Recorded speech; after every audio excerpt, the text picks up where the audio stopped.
People often think of diagnoses as things that are true, right? You know, a doctor makes a diagnosis, so that is a fact. That's the truth, yeah? And I take a very different view, and that is that diagnoses are expedient packages. They're ways of clustering things together for dispatch.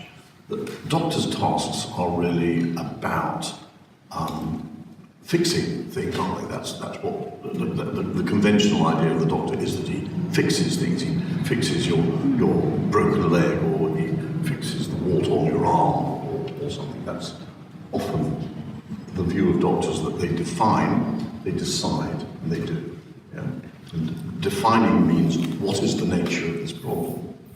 And so doctors are expected, in a way, to have that sort of authoritative view and knowledge and executive power. Now, when that works well, we don't question it.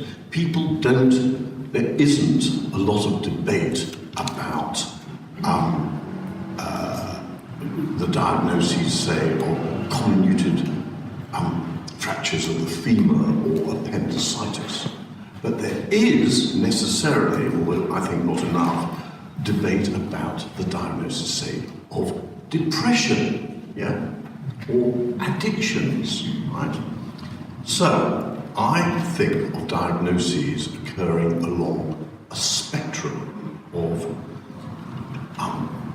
controvertibility and certainty. In other words, some things are more certain and less controvertible, and other things are very uncertain and very controvertible. Yeah?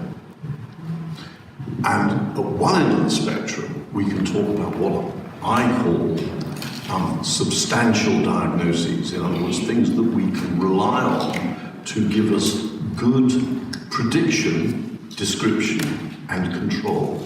Yeah?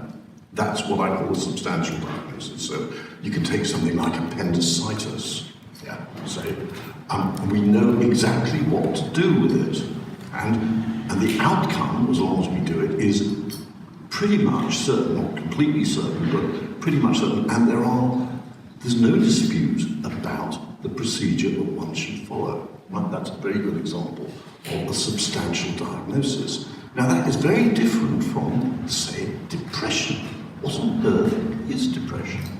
And is it different from dispiritedness, anomie, weariness, alienation, contempt, resentment, hatred, disconnection? Yeah? Why do we use the word depression? Well, it's because we want to medicalize and fix very complex human problems. And I think that using the medical model in that way introduces and produces and creates quite as many problems as it solves. So I think it's very important to distinguish between different kinds of diagnoses. And just because a doctor has made a diagnosis, of course, does not make it true.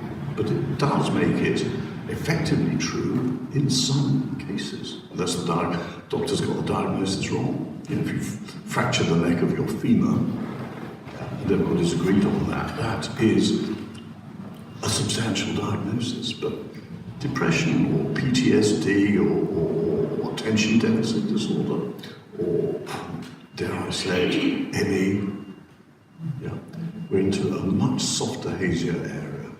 And I think it's important that we are at least aware of that dilemma.